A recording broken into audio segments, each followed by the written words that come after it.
Enseñanza de matemáticas a estudiantes ciegos y con baja visión, dirigido a maestros de primaria. Una producción de CONALIVI, financiada por la Agencia Española de Cooperación Internacional para el Desarrollo, AECID, y la Fundación 11 para América Latina, FOAL. Buenos días, mi nombre es Gladys Sánchez, soy educadora especial tiflóloga, soy egresada de la Universidad Pedagógica Nacional y soy licenciada en Matemáticas y Física, egresada de la Universidad Libre. Tengo una experiencia de 35 años en los procesos de inclusión educativa. Trabajé en el Instituto Nacional para Ciegos en la atención con población con discapacidad visual.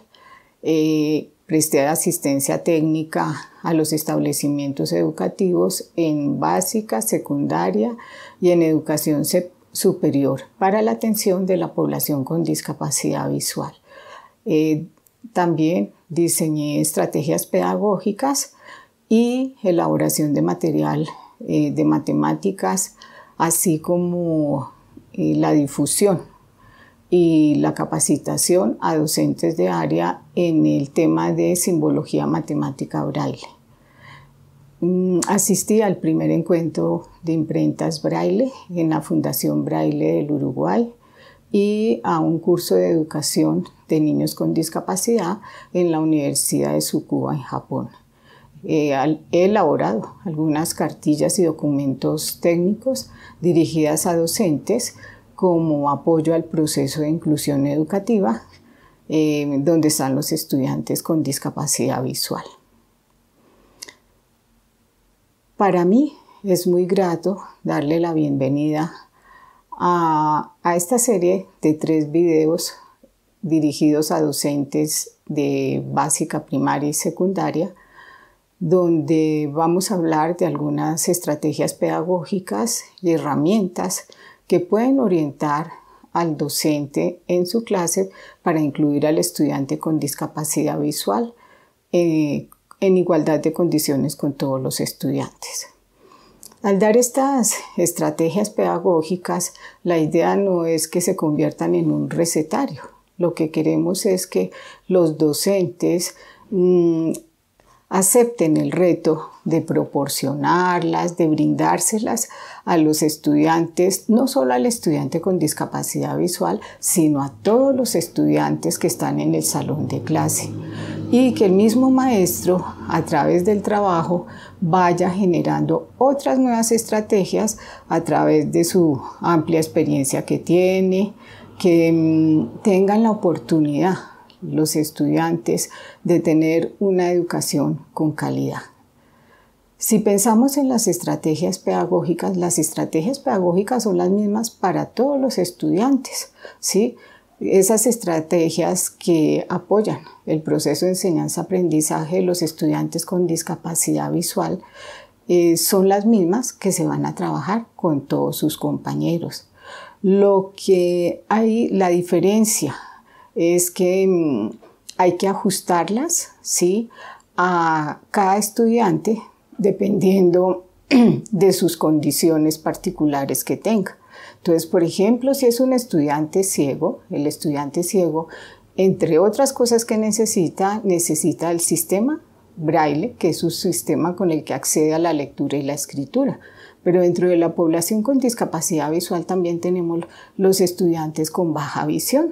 Los estudiantes con baja visión no necesitan todos el braille porque hay unos que son muy funcionales, entonces con el hecho de ampliarle la letra con un marcador o un Flummaster o con lápiz 2B, 4B o 6B, el estudiante alcanza a ver lo que escribe y puede leer lo que escribe, pero hay otros estudiantes con baja visión que su residuo visual es muy poquito, entonces no pueden leer lo que escriben ni alcanzan a ver las figuras, entonces en ese caso sí se les enseña el braille.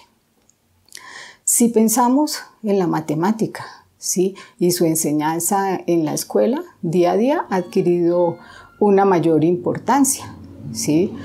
No podemos desconocer que a través de las matemáticas podemos entender todos los fenómenos que ocurren a nuestro alrededor. La enseñanza matemática, así como el aprendizaje de la lengua materna o el conocimiento del mundo, no comienzan en un determinado momento de la vida. Inician en forma espontánea a partir de los primeros contactos que tienen los estudiantes en diferentes ambientes. Hablamos cuando están en el parque, cuando están en el mercado, cuando están en su casa o cuando ingresan al preescolar, ¿sí?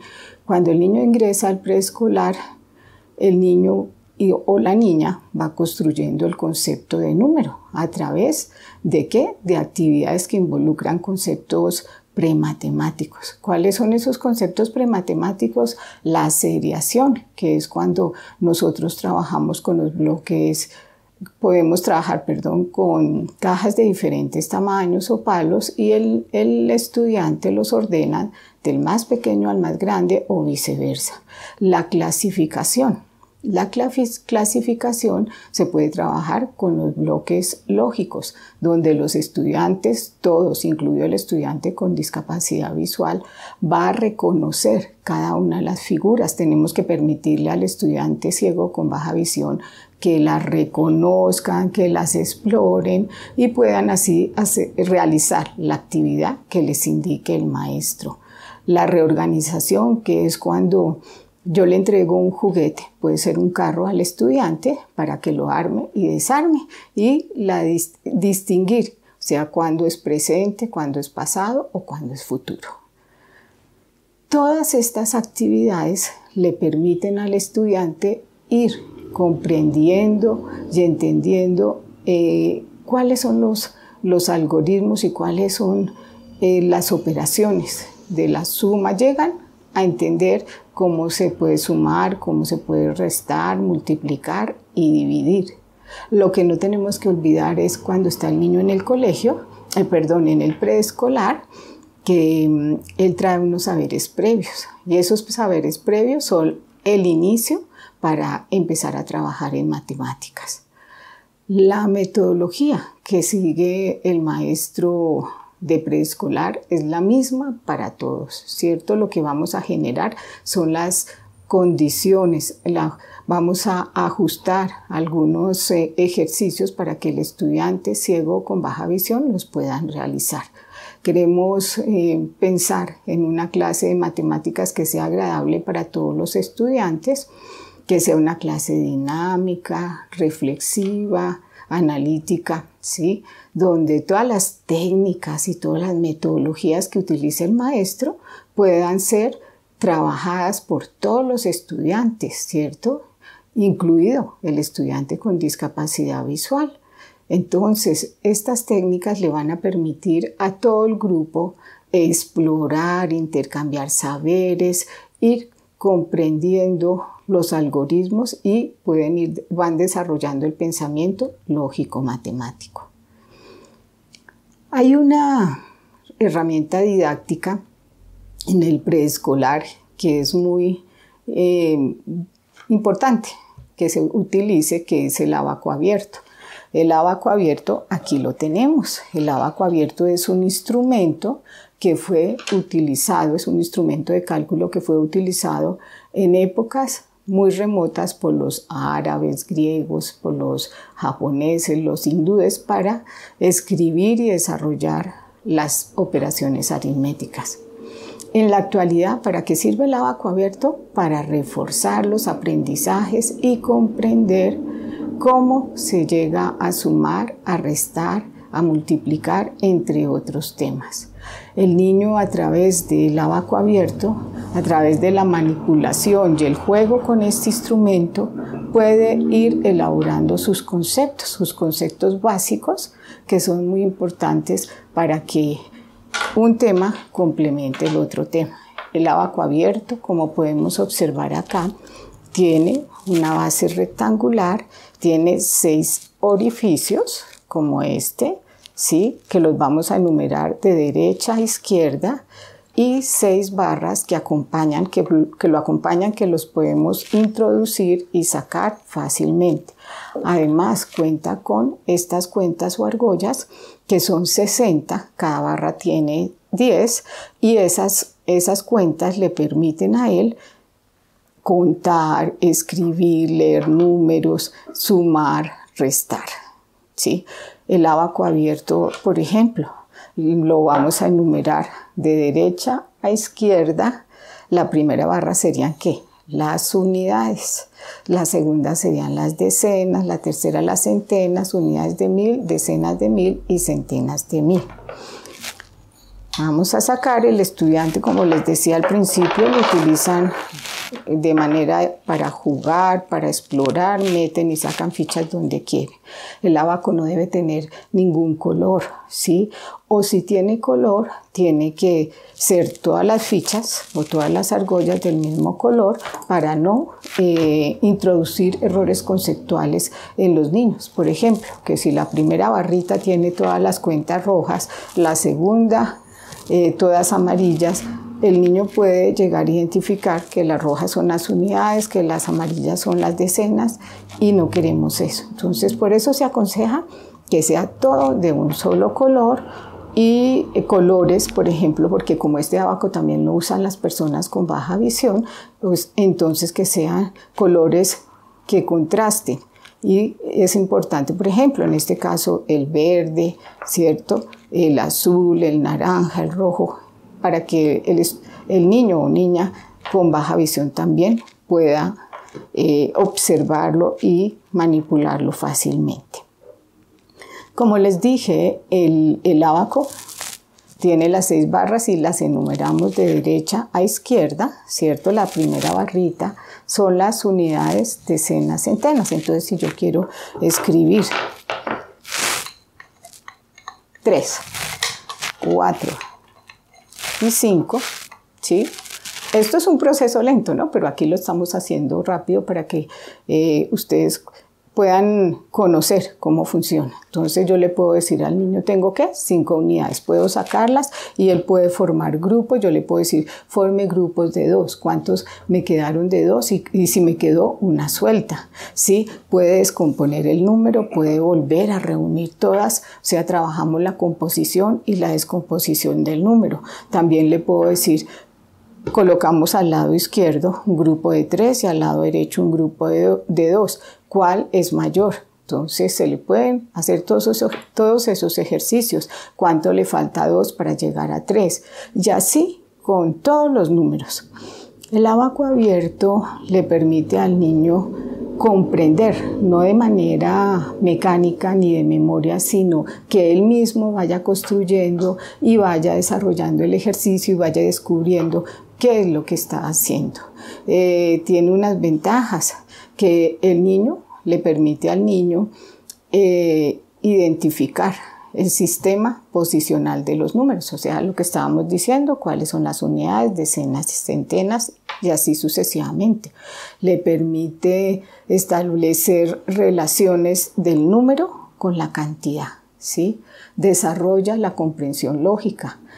Le permite comprender cómo se suma, cómo se resta, pero a su vez le estamos diciendo que aquí no lo va a hacer de forma de memoria, sino va a entender. Entonces es cuando yo le digo al estudiante que introduzca 10 cuentas y sacamos esas 10 cuentas y la voy a representar con una al lado izquierdo, que es la barra de las decenas, ¿sí? Entonces él va a entender que esa sola cuentica tiene un valor de 10, ¿sí?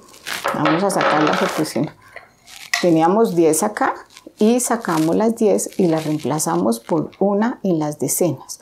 Y que cuando tenga 10 decenas vamos a formar al lado izquierdo una centena, pero todo el proceso, ¿no? Vamos a meter las 10, sacamos las 10 y llevamos una al eje de las centenas, ¿sí? Y así sucesivamente.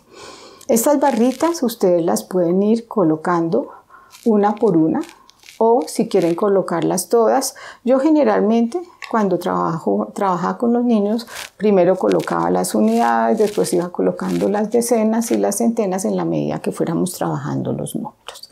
Entonces, una vez el estudiante, el niño o niña, ha trabajado todos los conceptos, ha construido diferentes actividades con el ábaco abierto, pasa al ábaco japonés, se familiariza con el ábaco japonés.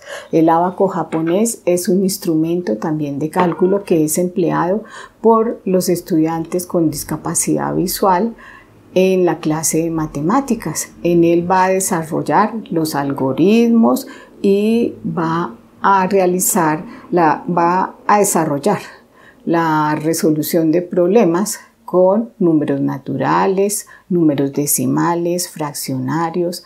Va a poder trabajar ahí potenciación, radicación, logaritmación y otros temas. Estos temas se van dando en la medida que el maestro de cada nivel va trabajando estos temas. ¿Quién le enseña al maestro el manejo con el ábaco japonés?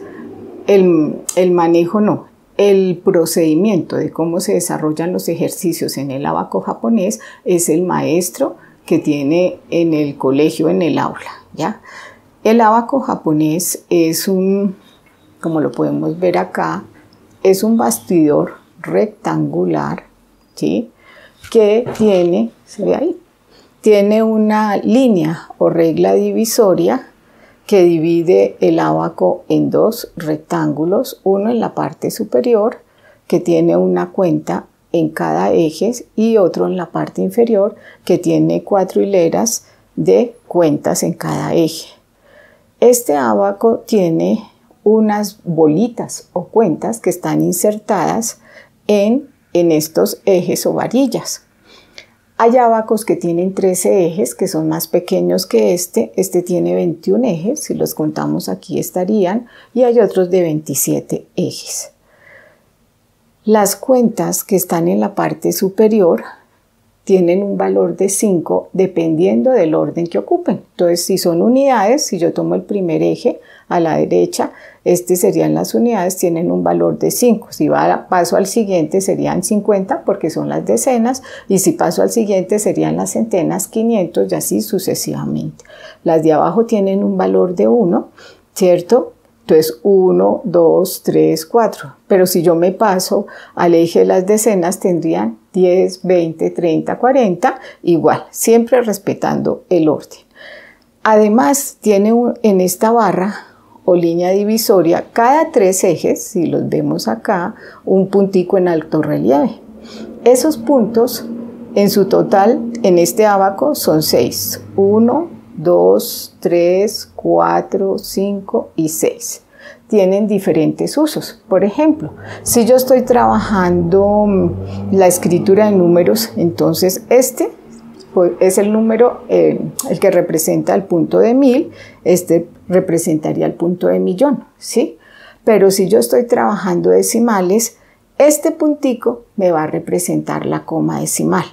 Lo que está antes del punto sería la parte entera y lo que está después del punto sería la parte decimal. Si yo estoy trabajando fraccionarios, entonces esa línea horizontal la vamos a representar aquí en el ábaco con el punto. Lo que está antes del punto sería el numerador y lo que está después del punto sería el denominador. Sí, esas son fracciones y así sucesivamente tienen diferentes usos. Además, esos puntos en alto relieve forman 7 clases. ¿Cuáles son esas clases? Si yo cuento del marco del lado derecho hasta donde encuentro el primer punto, este espacio recibe el nombre de clase. Tiene 1, 2, 3, 4, 5, 6 y 7 clases. ¿Para qué me sirven esas clases? Para ubicar los números dependiendo del contexto que esté trabajando, ¿sí? Entonces, si yo quiero escribir un número, por ejemplo, voy a decir, vamos a tomar el primer eje que son las unidades y voy a escribir 5, porque dijimos que estas tienen un valor de 5 dependiendo de la posición que ocupen. Si quiero escribir 6, entonces subo una y ahí dice 6 unidades. 6, 7, 8, 9 unidades, ¿sí? Si voy a escribir 10, entonces paso al siguiente y tengo 10, una decena. 10, 20, 30 y si bajo otra, 50, ¿sí? Y si paso al eje de las centenas, igual. Sí, yo puedo escribir números aquí al lado derecho, en la mitad o al lado izquierdo. Por eso hablábamos de las clases. Por ejemplo, si yo escribo aquí 15 en la primera clase, puedo tomar la séptima clase y escribir también 15. ¿Sí? Siempre respetando el orden. 5 son las unidades y el siguiente eje son las decenas. Si lo quiero hacer aquí en la mitad, también lo puedo hacer y así sucesivamente. Siempre se le pide al estudiante que maneje las dos manos, ¿sí? ¿Por qué? Porque si yo manejo una sola mano, vamos a ponerlo sobre la mesa, entonces se va a mover, se va a perder cuando esté desarrollando el ejercicio, entonces siempre se deben manejar las dos manos. Si queremos realizar una suma, ¿cómo lo haríamos? Entonces voy a escribir 45, ¿sí? 5 unidades y 4 decenas, que va a ser el primer sumando. Y el siguiente sumando, el segundo sumando, nosotros en tinta lo hacemos el primer sumando en la parte de arriba y debajo el segundo sumando. Aquí lo vamos a escribir en la séptima clase, aunque yo lo puedo escribir en cualquiera de estas. Vamos a sumarle 36. ¿Sí? Y empezamos a sumar. 5 más 6, 11. Entonces ya el niño, como ya tuvo en el preescolar ejercicios donde se trabajaron el cálculo mental, cuando llega a este ábaco, él tiene que hacer el proceso mentalmente. 5 más 6, 11. Borramos, dejamos 0 y llevamos 1 a la izquierda. 4 más 1, 5. Pasamos a la decena y tenemos 5 más 3, 8. Para un total de 80. ¿Sí? Entonces, eso lo podemos hacer con varios ejercicios de suma, dependiendo de la metodología que esté usando el maestro. Lo importante es que el estudiante ciego con baja visión sea incluido en todos los temas, que no de pronto están explicando la suma y él no sabe cómo hacerla en el ábaco, pues se le pide el favor al maestro que se acerque para que le pueda indicar cuál es el primer sumando, cuál es el segundo sumando. ¿Quién le enseña al estudiante el manejo del ábaco? Un docente de apoyo que puede estar ubicado en la institución educativa donde él está, ¿cierto? Pero si no hay docente de apoyo, entonces se busca una entidad donde trabajen y les enseñen el manejo del ábaco. A veces los maestros de aula quieren aprender, igual las secretarías de educación, el Ministerio de Educación hacen cursos donde se trabajan estos temas. Si queremos, por ejemplo, escribir 3/4, ¿cierto? Entonces, ¿cómo lo hacemos? Tomamos el primer punto, antes escribimos el 3 y 4 enseguida. Aquí tenemos 3/4. Pero resulta, bueno, lo que yo les decía, otra vez vuelvo y lo reitero, el maestro da la explicación, el niño lo aplica en el ábaco, ¿cierto? Si el maestro está explicando que 3/4, el denominador me indica las partes en que voy a dividir la unidad y el numerador las partes que voy a tomar de esa unidad, entonces aquí tengo la representación en el ábaco, pero si lo va a hacer gráficamente en el tablero, entonces se le pide el favor a la maestra que le diga al estudiante que para la clase donde va a trabajar ese tema tenga adaptado el material, ¿sí? Aquí tenemos el material. Entonces, este material está adaptado, ¿cierto? Se le pide el favor al maestro que hable en voz alta lo que está dibujando en el tablero. Entonces, vamos a dibujar un rectángulo, ¿sí? Ese rectángulo lo vamos a dividir en 4 partes y de esas 4 partes, como observamos aquí con punticos que tienen colbón encima, vamos a tomar 3 partes, ¿sí? Ese material debe tener un título, debe tener su correspondiente simbología matemática, ¿ya? Si es un estudiante con baja visión, entonces, ¿cómo lo vamos a hacer? Igual. Se hace el rectángulo, se dibuja con un Flumastер, dependiendo del residuo visual que tenga el estudiante, entonces se hace con un Flumastер o con un marcador grueso o con un lápiz 2B, 4B o 6B. En este caso lo hicimos con un marcador grueso, se dibuja la fracción y va representada en tinta, y aquí arriba debe tener el título de fracción. Si el estudiante resulta que no tiene el material en el momento de la clase, pues el profesor que está en recursivo se le puede decir al profesor que utilice plastilina, que con plastilina conjuntamente con el niño, con el estudiante, con el joven, haga en plastilina el rectángulo, que lo dividan en 4 partes y le puede colocar punticos a cada fracción. Otra manera de hacer material rápidamente si no lo tenemos adaptado es con este tablero que es negativo, que tiene por una de sus caras, es suave y tiene un paño decorativo y va acompañado de una rodachina, que es esta, que es la que usaban usan nuestras madres en la costura. También necesitamos una hoja de papel bond base 28, que es una hoja más gruesa que el papel común y corriente. La colocamos sobre el tablero y con la rodachina vamos a hacer el gráfico, pero como dice que es negativo, ¿qué hago? Le doy la vuelta al papel, ¿cierto? Hago la figura invertida, como la tenemos acá, porque yo se las traje de una vez realizada, se hace en alto relieve y cuando ya la he dibujado acá en forma invertida, le doy la vuelta al papel. Entonces, aquí ya la dibujamos con la rodachina, ustedes se dan cuenta, aquí está, este es todo el dibujo con la rodachina y se hicieron unos punticos, ¿cierto? Para poder hacer el gráfico. Aquí está el derecho. Aquí está al revés, ¿sí? Aquí la hice. Con la rodachina hicimos los punticos, levanto el papel y le doy la vuelta y ahí me queda el gráfico en alto relieve, que es otra manera de hacerlo rápidamente, ¿sí? Es negativa, hay que tener cuidado cuando se haga el dibujo, el gráfico, porque hay que hacerlo invertido si esa figura tiene un derecho para que no nos vaya a quedar al revés. Tenemos otro, que es el tablero positivo, que también está en los colegios, las secretarías de educación dota con estos materiales o el estudiante los tiene. Entonces, este recurso es muy útil. Entonces, si no tenemos el material que hago, este es un tablero positivo, tiene por una de sus caras una malla, ¿sí? Y va acompañado por una hoja de bond base 28, una crayola, que es esta, gruesita, o un lápiz de madera. ¿Qué hacemos entonces con la crayola?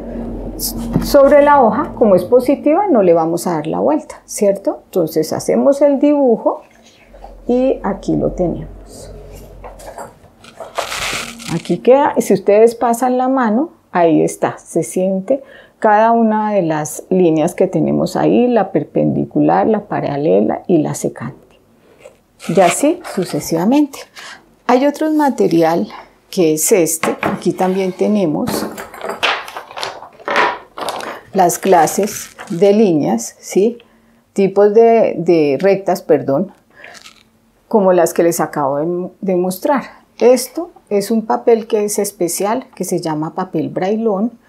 Estas gráficas fueron diseñadas en el Instituto Nacional para Ciegos y ese material se repartió a la mayoría de las instituciones educativas.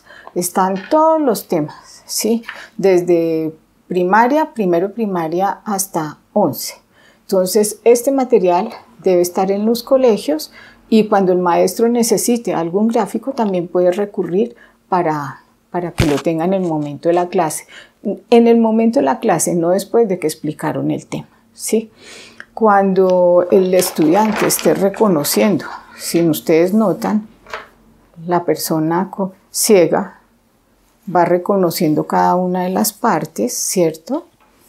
Y va identificando qué es. Como en el caso de la fracción, entonces reconoce cada una de sus partes. Nosotros, cuando vemos en el tablero el dibujo, vemos la totalidad del dibujo, pero la persona ciega reconoce cada una de las partes y se arma la imagen total, construye esa imagen mentalmente. Si él no comprende, pues el profesor le puede explicar, indicarle qué es lo que está ahí escrito si no entendió lo que él habló en el tablero, y explicarle y usar alguna explicación adicional para complementar lo que se hizo, ¿sí? Para que él entienda la temática.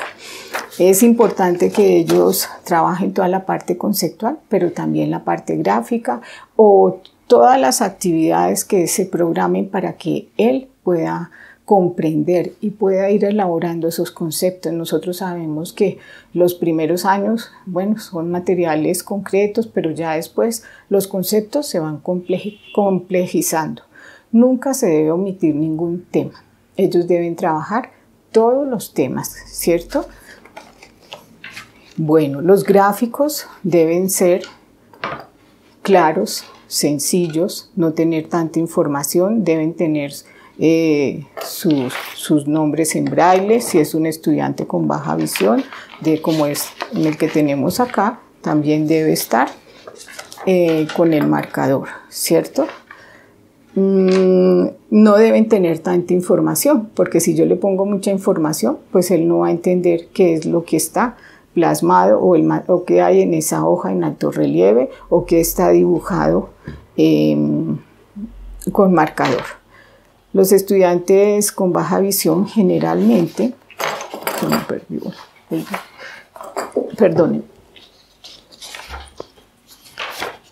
cuando tienen el dibujo, ellos acercan su visión, dependiendo del residuo visual que tiene, se acercan a la hoja para poder identificar qué es lo que está dibujado ahí. Permítale que se acerque, ¿sí? No se afane porque no se le va a dañar la visión. Lo que hay es que estimularlo a que utilice ese residuo que tiene para que lo estimule, lo utilice en diferentes momentos. Bueno, ahora él también debe tener su cuaderno de matemáticas, que aquí les estoy mostrando uno. Las hojas son en papel bomba C28 para que él pueda tomar sus apuntes, la parte conceptual, que pueda hacer los ejercicios que pide el maestro. Y también existe una simbología para representar cada signo y cada símbolo en braille, ¿sí? Entonces, por ejemplo, si vamos a trabajar el más, estamos trabajando operaciones de suma. Entonces, el signo de más en tinta se hace con una cruz. El signo en simbología matemática se hace con unos puntos que son de 2, 3, 5. Entonces, como les decía, esta es la simbología matemática que trae todos los signos, símbolos representados en cómo se hace en tinta y cómo se escribe en braille. Esto se le va enseñando al estudiante en la medida que van trabajando las temáticas. No todas pueden ir al tiempo. Entonces, también viene cómo abrir un paréntesis, cómo se cierra, cómo es el igual, que es 2, 3, 5. Aquí en este ejercicio, en este cuaderno, si ustedes observan, hay unas sumas. Entonces dice, resuelva. Primero, 35.418 más 15.621. Está aquí transcrita en braille, ¿sí? Pero resulta que el maestro, si no sabe braille, entonces ¿cómo hace para saber si él tiene el cuaderno al día o se lo quiere calificar? Entonces, si hay un docente de apoyo en la institución educativa, él le va a transcribir a tinta lo que tiene ahí, ¿sí? Como está acá. Si no hay docente de apoyo, el mismo maestro le puede decir al estudiante, coger cualquiera de los temas que han trabajado, léame lo que está ahí, cómo lo desarrolló. Entonces, para que él sepa si está trabajando con el cuaderno y si está haciendo los ejercicios. Entonces, cuando él copia en el cuaderno, por ejemplo, una operación que va a ser una suma como esta, la hace en el ábaco, ¿cierto? Y coloca el resultado en el cuaderno. Podemos poner aquí abajo primero y colocamos el resultado. Si hace la segunda, entonces segunda y escribimos el resultado, como se ve acá. ¿Sí? Es importante que él tenga su cuaderno igual que cualquiera de los estudiantes. Hay muchas estrategias que se pueden utilizar. Por ejemplo, hablábamos lo de la descripción, ¿cierto? Que el maestro hable en voz alta. Si el maestro llena el tablero de contenidos, puede ser de ejercicios, de teoría, entonces recordarle que hable en voz alta, que verbalice lo que está escrito ahí en el tablero para que el estudiante pueda tomar sus apuntes. Si se le olvida, una estrategia es que el compañerito, ¿cierto?, le dicte lo que está haciendo en el tablero el maestro, pero no es lo más conveniente. ¿Por qué? Porque él se puede quedar atrasado o le puede decir al estudiante ciego que en la hora del recreo le va a dictar, pero eso no es cierto, pues porque él quiere salir al recreo, su compañero como él también, ¿sí? No deben trabajarse con ellos en la hora del recreo. Se le puede pedir el favor al padre de familia que le dicte, que pida prestado un cuaderno y que le dicte los ejercicios o lo que se quedó atrasado. Lo mismo lo puede hacer si está el docente de apoyo, entonces él no en hora de clase, sino en una hora extra, pues no hora extra, en el colegio, en algún momento donde tenga un espacio, puede dictarle los ejercicios o el contenido que hizo el profesor. El trabajo en grupo es importante, ¿cierto? Cuando la maestra les coloca un trabajo en grupo, él también debe participar de ese trabajo en grupo, ¿sí? Es por ejemplo, que vayan a hacer los diagramas de Venn porque tienen que hacer una exposición sobre conjuntos y que van a trabajar las operaciones de unión e intersección. Entonces el niño con discapacidad visual debe participar de esa actividad. Se le debe dar dentro del grupo la responsabilidad que tiene. Si es una exposición o si es un material que debe llevar, debe presentarlo igual que los otros compañeros el día que deban hacer la exposición. Debemos, ¿sí?, proporcionarle todos los materiales, si necesita el ábaco, que si tiene que hacer la cartelera, entonces con ayuda de un compañerito, entonces van a hacer la cartelera, pero se le debe evaluar es el contenido de lo que está en la cartelera. Entonces por eso es importante el trabajo en grupo con todos los compañeros. En el caso de los estudiantes con baja visión, tenemos el cuaderno, que es este, ¿sí? Pero si ellos no tienen este cuaderno, ¿qué se les sugiere al padre de familia? Que un cuaderno común y corriente lo peguen cada 2 hojas, porque ese papel es más delgadito, y con un plumáster delgado o grueso rayen los renglones, cada 2 renglones, entonces ahí va a tener su cuaderno para que pueda también trabajar. Y el tamaño de la letra pues depende del residuo visual que él tenga. Igual debe tener su cuaderno. Bueno, los textos escolares son los mismos, ¿cierto? Los textos escolares que llevan en el colegio son los mismos con los que se debe trabajar el estudiante con discapacidad visual. Esos textos están adaptados, ¿sí? El material, si hay que hacerlo en alto relieve, hay que hacer todos los ejercicios que traiga el texto en braille con su respectiva simbología matemática. Este texto fue adaptado en el Instituto Nacional para Ciegos, es un texto de matemáticas de 4º de primaria y aquí, si ustedes observan, trae el macrotipo. De pronto el estudiante con baja visión alcanza a ver este tamaño de letras y está con todas las adaptaciones. Aquí viene una recta, entonces viene en alto relieve con punticos, vienen todos los ejercicios, aquí están las sumas, viene su respectiva simbología matemática para que él desarrolle. Puede tomarlo como referencia igual que cualquier otro estudiante y desarrollarlo, hacerlo en su cuaderno, y los que puede hacer acá pues los hace ahí en el texto.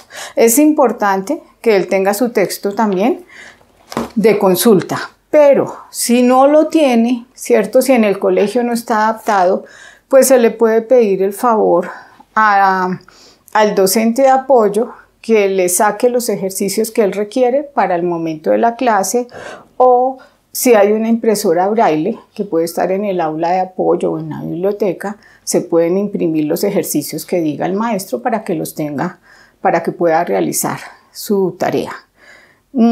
Otra manera de hacerlo también es con los muchachos que están en 11, que prestan el servicio social obligatorio, para que le dicte los ejercicios y los pueda transcribir él a braille, ¿sí? Bueno, los textos son importantes por eso. Lo que decíamos, nunca se deben omitir temas, siempre deben estar todos los temas. Y pues es importante que sea evaluado de la misma manera. Hay otros materiales que también existen, como el kit de geometría, que se los voy a mostrar. El kit de geometría tiene o consta de un transportador, que es este, ¿sí?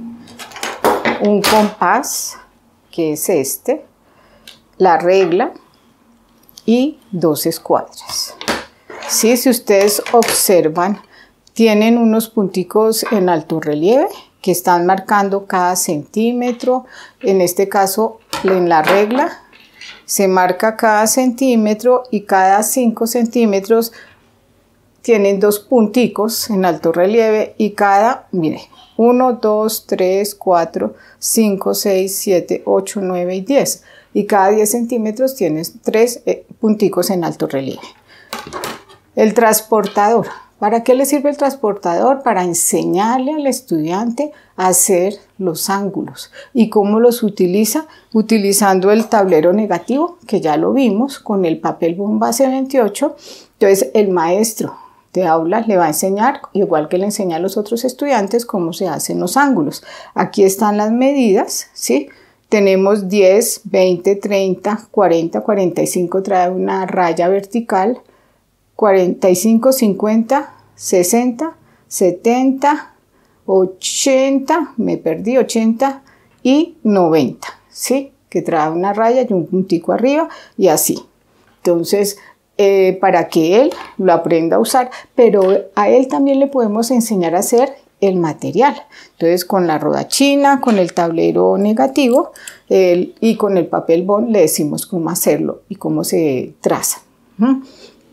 El compás. Este compás, aunque hay diferentes estilos de compás, tiene en uno de sus extremos una punta, ¿sí? La otra es roma. Entonces, igual, con el tablero negativo colocamos el papel bomba C28 y al respaldo hacemos el círculo, podemos hacer las líneas de la circunferencia, el diámetro, el radio, ¿sí?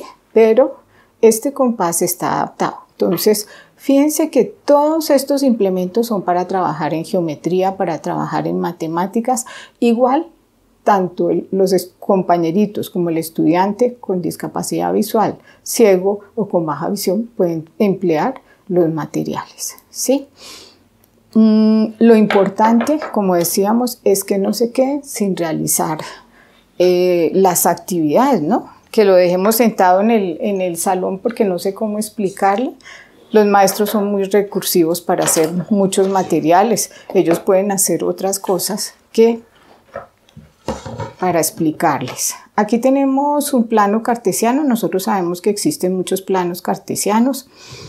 En este plano cartesiano vamos a encontrar unas figuras que hicimos, que hay un cuadrado, un triángulo, un trapecio y un hexágono. 1, 2, 3, 4, 5 y 6. ¿Sí?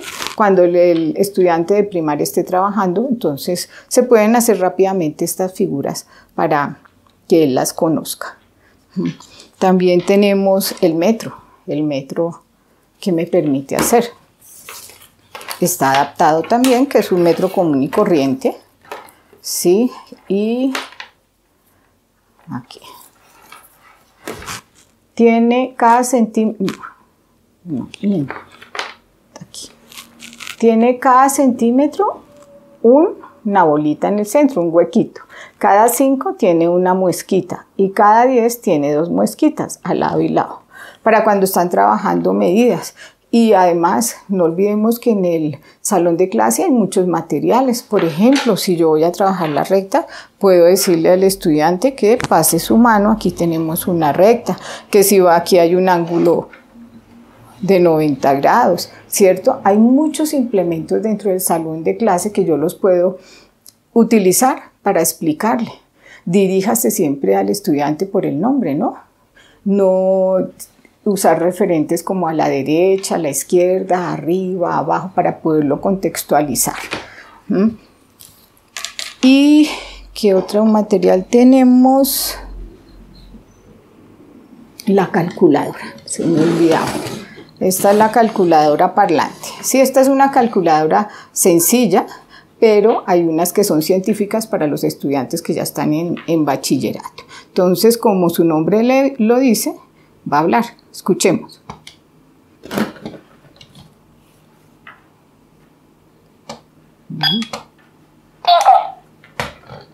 No la había aprendido. Entonces, 5. 4. ¿Sí?